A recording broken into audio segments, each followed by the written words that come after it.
नमस्कार दोस्तों, कैसे हैं आप सब। मैं डॉक्टर सोनवीर सिंह राजकीय पॉलिटेक्निक जानसठ मुजफ्फरनगर से आज के इस सेशन में आप सभी का स्वागत करता हूं। दोस्तों, industrial management and entrepreneurship development विषय के अंतर्गत हम चैप्टर 1 में उद्यमिता पर चर्चा कर रहे थे, जिसमें हमने लास्ट सेशन में सोल ट्रेडिंग और पार्टनरशिप की क्या एडवांटेजेस हैं, डिसएडवांटेजेस हैं, पार्टनरशिप की क्या कैरेक्टरिस्टिक है, वो सभी हमने अध्ययन किया था। आज के इस सेशन में हम सोल बिजनेस और पार्टनरशिप के बीच में अंतर देखेंगे कि दोनों में क्या अंतर होता है, बेसिक डिफरेंसेस क्या हैं दोनों में।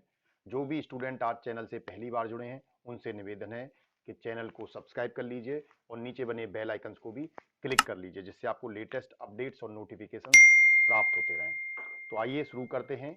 Differences between sole business and partnership, यानी एक अकेले व्यापार करने में और पार्टनरशिप साझेदारी में व्यापार करने में मुख्य क्या अंतर होता है।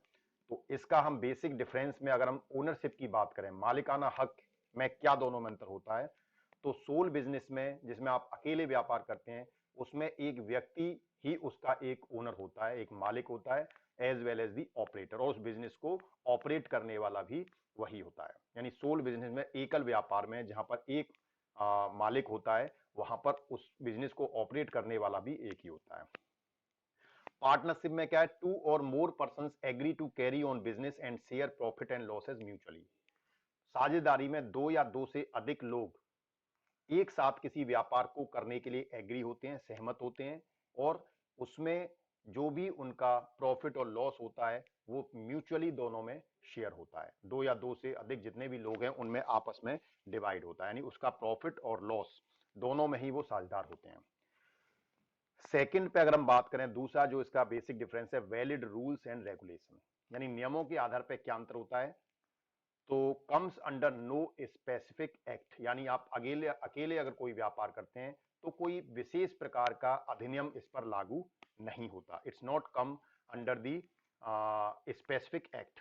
लेकिन अगर आप साझेदारी में कोई व्यापार करते हैं तो governed by the Indian partnership act 1932।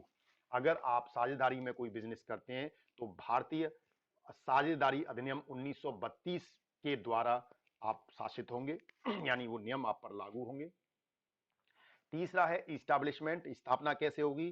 तो सोल बिजनेस की स्थापना आसान होती है, इजी इस्टेब्लिशमेंट है, आप आसानी से कोई भी व्यापार अकेले शुरू कर सकते हैं। उसके लिए कोई भी आपको रजिस्ट्रेशन की या कोई भी रूल उस पर आपको एक्ट लागू नहीं होता, इसीलिए आसानी से आप उस व्यापार को स्टार्ट कर सकते हैं। निर्णय भी, डिसीजंस भी आप ही के हाथ में, फंड वगैरह सब कुछ आप ही को करना है। आप तो दैट मीन्स कंप्लीट बिल्डिंग जो आपका बिजनेस है उसकी डिपेंडेंसी सिर्फ और सिर्फ आप पर ही निर्भर है। तो आप दैट मीन्स इस तरह का कार्य कोई जो अकेले हम पर निर्भर होता है उसको करना आसान होता है। लेकिन अगर हम पार्टनरशिप की बात करें तो bonding must be there in partners. अगर आपको साझेदारी में बिजनेस करना है तो क्योंकि अब आपकी डिपेंडेंसी जो निर्भरता है किसी दूसरे व्यक्ति पर भी हो गई है, तो दूसरा व्यक्ति अगर आपको पार्टनर साथ में सहमत नहीं होगा उस बिजनेस को करने के लिए, तब तक आप उस बिजनेस को साझेदारी में शुरुआत नहीं कर सकते। तो उसका इस्टेब्लिशमेंट जो है वो आसान नहीं होता है। फोर्थ, अगर हम बेसिक डिफरेंस बात करें मैनेजमेंट में, कि मैनेजमेंट में दोनों में क्या अंतर आता है। तो single person do the business, यानी सोल बिजनेस में एक ही व्यक्ति उस पूरे होल बिजनेस, सभी बिजनेस, पूरे बिजनेस को मैनेज करता है, ठीक है। जबकि पार्टनरशिप में, साझेदारी का जो बिजनेस है उसमें ऑल पार्टनर्स और एनी वन ऑफ देम, यानी या तो सभी पार्टनर्स या उनमें से कोई एक उसको मैनेज कर सकता है, जिससे आपकी जैसी सहमति बनती है उसके आधार पर होता है, लेकिन वो सभी भी उसे मैनेज कर सकते हैं। पांचवा जो process, that is called registration. तो सोल बिजनेस में नो नीड ऑफ रजिस्ट्रेशन, यानी अकेले अगर आप कोई व्यापार कर रहे हैं तो उसमें आपको किसी भी प्रकार के रजिस्ट्रेशन की आवश्यकता नहीं है। लेकिन पार्टनरशिप में अगर आप बिजनेस कर रहे हैं तो registration is not compulsory but desirable, ठीक है। Registration is not compulsory but desirable है एक बेसिकली, है ना। उसके बाद 6 में अगर हम बात करें तो प्रॉफिट एंड लॉस की बात करें, तो सोल बिजनेस में प्रॉफिट लॉस अकेले व्यक्ति का ही प्रॉफिट लॉस होता है, जबकि पार्टनरशिप में जितने भी पार्टनर हैं उन सभी का शेयर होता है, जो भी प्रॉफिट और लॉस होता है उसमें, ठीक है। प्रॉफिट होगा तो प्रॉफिट में सभी का शेयर होगा, लॉस होगा तो लॉस में भी सभी का शेयर होगा। कैपिटल की बात करें तो scope of raising capital is limited, यानी सिंगल बिजनेस में अगर आप अकेले व्यापार करते हैं तो आपको उस व्यापार को करने के लिए जो फंड है, जो फंड रेज करना है, फंड इकट्ठा करना है, वो एक लिमिटेड रेंज है उसकी, ठीक है। बहुत ज्यादा फंड आप इकट्ठा नहीं कर सकते, क्योंकि फाइनेंशियल जो कंडीशंस है वो जरूरी नहीं आपकी बहुत अच्छी हो या जितना उसके लिए आवश्यक हो उतना आपके पास हो। लेकिन अगर आप साझेदारी में बिजनेस करते हैं तो scope of raising capital is relatively high. ठीक है, यानी कि उस बिजनेस को करने के लिए जो फंड की आवश्यकता होगी उसको इकट्ठा करना आपके लिए आसान होगा। देन 8 नंबर पर हम देखें फील्ड एंड फ्लेक्सिबिलिटी, तो limited field and less flexibility, यानी अगर अकेले व्यापार करने के जो फील्ड है वो लिमिटेड फील्ड है कि बहुत सारी बाउंडेशंस, बहुत सारी लिमिटेशंस उस पर लागू हो जाती हैं, तो लिमिटेड फील्ड है। और लेस फ्लेक्सिबिलिटी है, उसमें फ्लेक्सिबिलिटी बहुत ज्यादा नहीं है। सपोज आपने कोई अकेले व्यापार स्टार्ट कर लिया और कुछ समय पश्चात आपको लगता है इस व्यापार को आपको एक्सपेंड करना है, बढ़ाना चाहिए, तो उसमें अब बहुत सारी ऐसी लिमिटेशंस आ जाएंगी कि आपको फंड की आवश्यकता होगी, फंड आप बहुत ज्यादा रेज नहीं कर पाएंगे, तो उसमें फ्लेक्सिबिलिटी बहुत ज्यादा नहीं होती है। ठीक है, लेकिन अगर आप पार्टनरशिप में बिजनेस करते हैं तो उसमें फील्ड आपका जो क्षेत्र है कार्य करने का बहुत बड़ा व्यापक क्षेत्र में आप व्यापार कर सकते हैं और वो बहुत ज्यादा फ्लेक्सिबल भी होता है। ठीक है, फ्लेक्सिबल होने का सेंस है कि आपको व्यापार को बढ़ाना है, कम करना है, कोई और नया व्यापार डालना है, ये बहुत सारी चीजें जो होती हैं वो आसानी से उसमें मैनेज हो जाती हैं। लेकिन अगर आप अकेले व्यापार करते हैं तो ये सारी चीजें आसान नहीं होती, तो फ्लेक्सिबिलिटी पार्टनरशिप वाले व्यापार में ज्यादा होती है, अकेले व्यापार करने में कम होती है।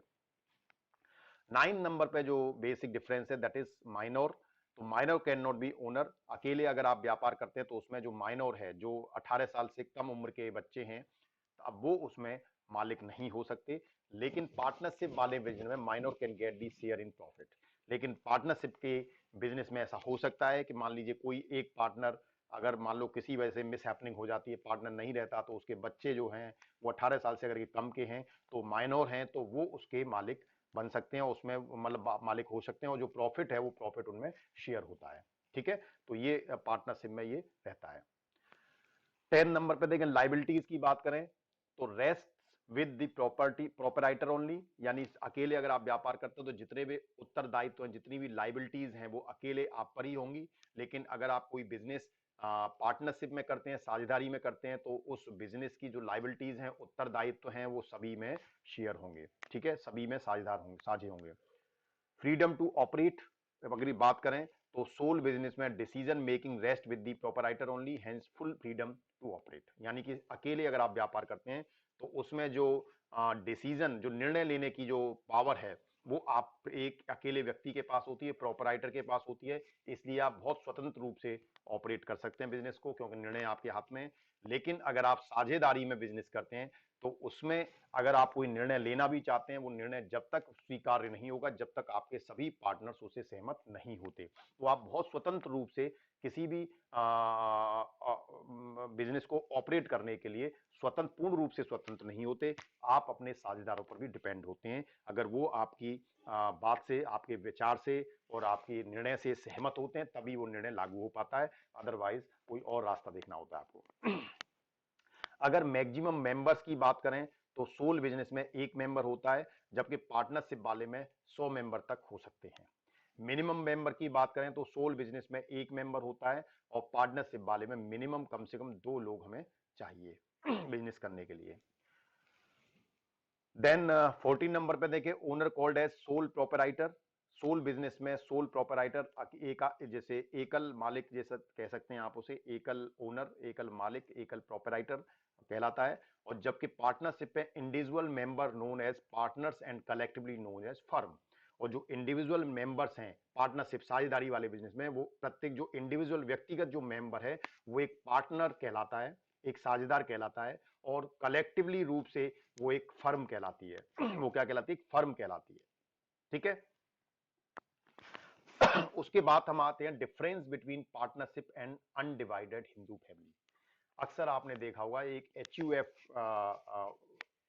बिजनेस और होता है जिसे बोलते हैं Hindu undivided Hindu family, undivided Hindu family. ठीक है, तो ये इसमें और पार्टनरशिप में क्या अंतर है आप देखेंगे तो बहुत से बिजनेसमैन हैं जिनका HUF में भी पैन कार्ड बना होता है और वो HUF वाले पैन कार्ड से भी बिजनेस करते हैं, तो होता है अनडिवाइडेड हिंदू फैमिली। तो ये इसमें डिफरेंस अगर हम देखें कि आपके पार्टनरशिप में और HUF में क्या अंतर है, क्योंकि आप HUF के माध्यम से भी, अगर हिंदू फैमिली को आप बिलोंग करते हैं तो आप HUF के माध्यम से भी बिजनेस कर सकते हैं। क्या अंतर होता है उनमें? तो सबसे पहले बेसिक डिफरेंस देखें, स्थापना, a partnership arises out of a written or oral contact between partners, यानी साझेदारी में अगर आप कोई बिजनेस करना चाहते हैं तो आपके बीच में और आपके साझेदार के बीच में रिटन में या मौखिक रूप से कोई ना कोई कॉन्ट्रैक्ट होता है, तभी आप साझेदारी से कोई बिजनेस कर सकते हैं। लेकिन एचयूएफ में क्या होता है, HUF arises by the operation of Hindu law, ठीक है। जो अनडिवाइडेड हिंदू फैमिली का जो कॉन्सेप्ट है वो ऑपरेट जब ही होता है जब हिंदू लॉ के अकॉर्डिंग, ठीक है। It is created by status और birth in the family, no agreement is needed for it. यानी एचयूएफ के लिए आपको किसी भी प्रकार के एग्रीमेंट की आवश्यकता नहीं होती। अगर आपका जन्म हिंदू फैमिली में हुआ है तो आप एचयूएफ के अंदर अपना बिजनेस स्टार्ट कर सकते हैं। रेगुलेटिंग लॉ क्या होता है, a partnership is governed by the provision of the Indian partnership act 1932। यानी साझेदारी में, जैसे अभी हमने लास्ट स्लाइड्स में देखा कि जो साझेदारी है वो भारतीय साझेदारी अधिनियम 1932 पर निर्भर करती है, जबकि HUF business is governed bye Hindu law succession act, ठीक है। जो एचयूएफ बिजनेस है वो हिंदू कानून जो सक्सेशन एक्ट है उस पर यह निर्भर करता है, ठीक है। नंबर ऑफ मेंबर्स कितने हो सकते हैं, members can not exceed 20 in case of non banking business and 10 in case of banking business. यानी ठीक है, नॉन बैंकिंग बिजनेस है तो 20 से ज्यादा मेंबर नहीं होने चाहिए, और in case of banking member उसमें 10 से ज्यादा नहीं होने चाहिए। But there is no such ceiling on the number of members in HUF. यानी कि जो आपका एचयूएफ बिजनेस है उसमें नंबर ऑफ मेंबर्स की कोई लिमिटेशंस नहीं है, कोई सीलिंग नहीं है, ठीक है। देन फोर्थ नंबर देखें, एडमिशन ऑफ न्यू मेंबर्स, ठीक है। यानी अगर आप बिजनेस में अपने में कोई नया मेंबर ऐड करना चाहते हैं, जोड़ना चाहते हैं, तो पार्टनरशिप में किस तरीके से ऐड होगा और एचयूएफ बिजनेस में किस तरीके से ऐड होगा। तो no new partner can be admitted to the existing partnership without the consent of all the other partners. यानी अगर आप साझेदारी में कोई बिजनेस कर रहे हैं और आप अपने बिजनेस में कोई नया पार्टनर, कोई नया साझेदार उसमें ऐड करना चाहते हैं, तो वो आप जब तक नहीं कर सकते जब तक आपके सभी पार्टनर, सभी साझेदार उस कार्य के लिए सहमत ना हो। आप अकेले कोई निर्णय नहीं ले सकते। आप अकेले चाहते हैं कि मुझे किसी एक नए मेंबर को ऐड करना है तो आप अपनी मर्जी से ऐड नहीं कर सकते। जबकि एचयूएफ बिजनेस में a person become a member merely by his birth, ठीक है। लेकिन एचयूएफ बिजनेस के अंदर मेंबर ऑटोमेटिकली बढ़ जाता है जब कोई भी मेंबर, जब कोई भी नया मेंबर उस फैमिली में जन्म ले लेता है तो वो ऑटोमेटिकली उस एचयूएफ फैमिली का, उस एचयूएफ बिजनेस का एक मेंबर बन जाता है, ठीक है। तो वो इजीली ऐड हो जाता है बाय द बर्थ, जबकि आपके इसमें वो ऐड नहीं होता है। पार्टनरशिप में जब तक सभी साझेदार नहीं चाहते तब तक वो ऐड नहीं होता। फिफ्थ नंबर है, a minor can not become a full fledged partner in a firm, ठीक है। यानी पार्टनरशिप में जो माइनर है, जो मतलब 18 साल से कम उम्र का व्यक्ति है, वो उसका फुल फ्लेज्ड पार्टनर नहीं हो सकता फर्म का।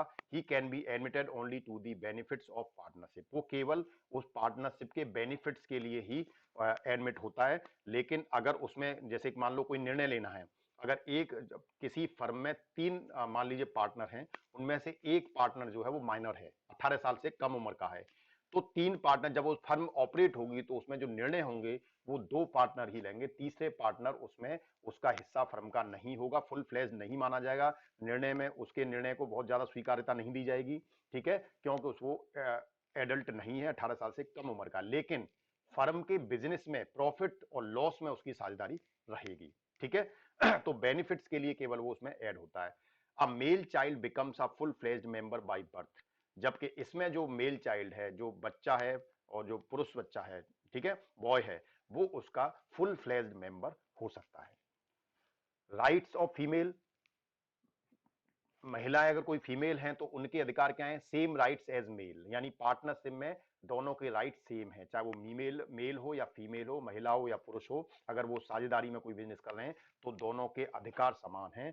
जबकि एचयूएफ बिजनेस में the membership restricted to male members only. लेकिन एचयूएफ फैमिली में जो मेंबर्स हैं वो केवल पुरुष ही हो सकते हैं, महिला उसमें मेंबर्स नहीं हो सकती। 7 नंबर पे देखें, liabilities. The liabilities of all the partners is unlimited. यानी जो पार्टनरशिप का जो बिजनेस है उसमें जो लाइबिलिटीज हैं, जो उत्तरदायित्व हैं, वो सभी मेंबर्स के अनलिमिटेड होते हैं। जबकि एचयूएफ फैमिली में liabilities of each member except the karta is limited to the extent of his share in the property of the family. ठीक है, liabilities of each member except the karta, यानी इसमें एचयूएफ में जितने भी जो भी बिजनेस होता है उसमें एक कर्ता होता है, यानी जो उस बिजनेस को ऑपरेट करता है, जो सबसे फैमिली का मुखिया होता है। ठीक है, तो वो liabilities of each member except the karta is limited to the extent of his share in the property of the family, यानी उसकी फैमिली में जितने भी मेंबर हैं उनका जितना परसेंट शेयर है वो उतने तक ही लिमिटेड है, उनकी लाइबिलिटीज केवल उतने तक ही सीमित है, केवल कर्ता को छोड़कर। जो उस फैमिली में बिजनेस करता है उसकी अनलिमिटेड लाइबिलिटीज होती हैं, जो उस एचयूएफ फैमिली का जो मुखिया होता है, जो कर्ता होता है, जो बिजनेस को ऑपरेट करता है, उसकी लाइबिलिटीज, उसके उत्तरदायित्व अनलिमिटेड होते हैं। लेकिन बाकी के जितने मेंबर फैमिली के होते हैं उनकी लाइबिलिटीज केवल उसी एक्सटेंट तक होती है जितना उस प्रॉपर्टी में उनका शेयर है। राइट टू ऑपरेशन क्या है? All partners have the right to run the business, सभी पार्टनर्स को बिजनेस को रन करने का, ऑपरेट करने का राइट होता है। लेकिन एचयूएफ बिजनेस में केवल कर्ता जो मेंबर होता है वही, उसी को ये अधिकार होता है कि वो बिजनेस को ऑपरेट करता है, यानी एचयूएफ फैमिली में जो मुखिया होता है, जो कर्ता मेंबर कहलाता है, केवल वही उसे ऑपरेट कर सकता है।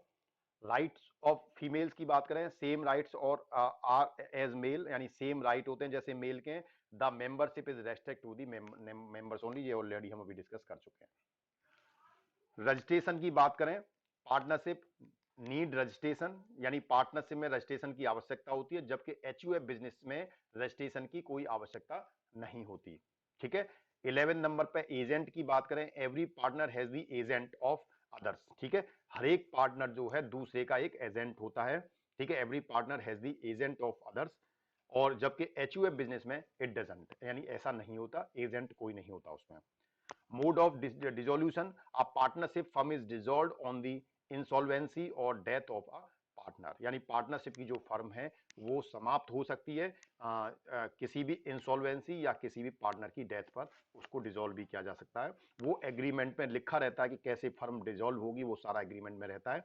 बट द डेथ, लूनेंसी और insolvency of a coparceners does not affect an HUF. ठीक है, लेकिन इसमें जो मेंबर, किसी मेंबर की अगर डेथ होती है तो वो एचयूएफ बिजनेस को अफेक्ट नहीं करती है।